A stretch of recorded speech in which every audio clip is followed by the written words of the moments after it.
അനിൽ ആന്റണിയുടെ സ്ഥാനാർത്ഥിത്വത്തിൽ ബി.ജെ.പിയിൽ തർക്കങ്ങളില്ലെന്ന് പത്തനംതിട്ട ബി.ജെ.പി ജില്ലാ പ്രസിഡന്റ് വി.എ. സൂരജ്. അനിൽ ആന്റണിക്കെതിരായ എതിർപ്പ് ഒറ്റപ്പെട്ട സംഭവമാണെന്നും അനിൽ ആന്റണി യുവത്വത്തിന്റെ പ്രതീകമാണെന്നും വി.എ. സൂരജ് 24-നോട് പറഞ്ഞു.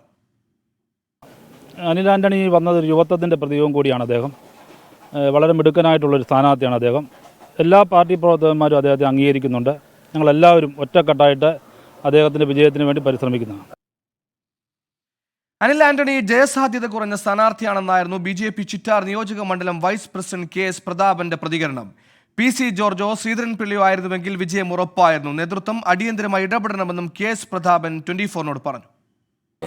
പക്ഷേ അദ്ദേഹത്തിന് ഈ നാടുമായിട്ടോ ഈ പ്രദേശവുമായിട്ടോ ഒരു വലിയൊരു പരിചയം അദ്ദേഹത്തിന് തീർച്ചയായിട്ടും പി.സി. ജോർജ് ഒരു നല്ല കാരണം പി.സി. ജോർജ് മത്സരിക്കുമെന്നുള്ള ഒരു പ്രതീതി ഈ മണ്ഡലത്തിൽ നിലനിന്നിരുന്നു.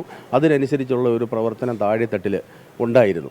ഇപ്പം അദ്ദേഹം പി.സി. ജോർജ് അല്ലെങ്കിൽ അതുപോലെ മുതിർന്ന ഒരു നേതാവ് ഇപ്പം ശ്രീധരൻപിള്ള സാറോ അങ്ങനെ ആരെങ്കിലും ആയിരുന്നെങ്കിൽ 100% ജയിക്കാൻ സാധിക്കും. യഥാർത്ഥത്തിൽ ഞങ്ങളെല്ലാവരും നിരാശയിലെന്ന് പറഞ്ഞാൽ ഭയങ്കരമായ വിഷമം ഞങ്ങൾക്കുണ്ട്. കാരണം ഞങ്ങൾ ആത്മാർത്ഥമായിട്ട് പ്രസ്ഥാനത്തെ സ്നേഹിക്കുന്ന പ്രവർത്തകരാണ്.